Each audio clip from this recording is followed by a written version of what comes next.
Ito pong muli si William, ang iyong kaibigan na may kapansanan. At di natin pag-usapan ngayon na isa pang seryosong topic tungkol naman sa abortion o pagkikitil ng buhay na nasa ating sinapupunan. Hayaan mo paliwanag ko sa iyo, kaibigan, kung bakit ito masama at kung ano yung pwede natin magawa ukol dito. Una, at the risk of being obvious or stating the obvious, importante malaman natin na ang abortion ay pagkitil ng buhay at wala sa ating mga kamay ang kumitil ng kahit anong buhay. Dahil Diyos lamang ang maaaring bumawi ng kanyang buhay na hiniram. Alam ko may ga-argue natin o masasabi natin na idugo pa lang naman yung bata at wala pa naman talaga itong pagkakakilanlan. Pero sa oras na nabuo na ang pagsasama ng egg cell, sperm cell, meron ng buhay na namumuo dito.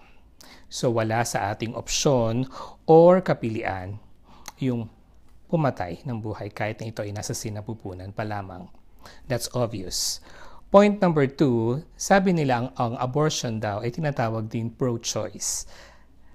I refuse to believe that, kaibigan. Para sa akin, ang tunay na pagpili ay nagsisimula pa lamang dun sa decision mo makipagtalik sa isang tao na hindi naiisip kung ano maaari maging bunga nito.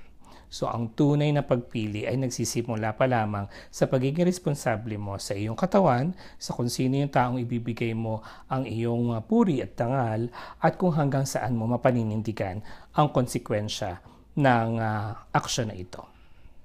Di na itatama ng isa pang pagkakamali ang isa pang pagkakamali by choosing to abort the child na nanggaling sa isang pagdiniig na hindi ka pala handang gawin to begin with.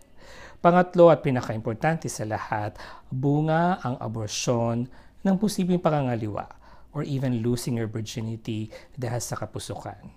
Kung napag-aralan o napanood mo yung mga dati naming episodes nitong mga nakaraan, napag-usapan ko yung mga controversial na topic tungkol sa pangangaliwa o dun sa pagkakaroon ng relasyong hindi dapat at sa pagiging mapusok at pagbibigay mo ng napaagang panahon ng iyong virginity o puri.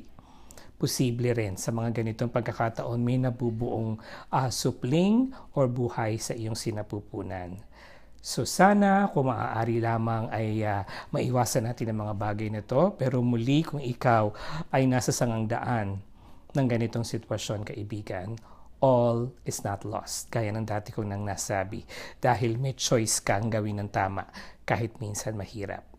Dahil hindi na ako magtataka, kaibigan, na kung ang bata na nasa sinapupunan mo ngayon hindi ka man handa na panindigan, kung ito ay gagawin mo ang tama at pipiliin mo na buhayin ang bata, this might just be the best blessing that God may have for you.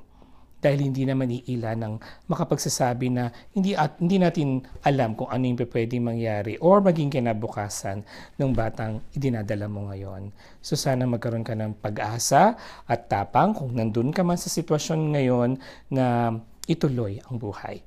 At ipagpasa Diyos mo na ang mga susunod na pangyayari.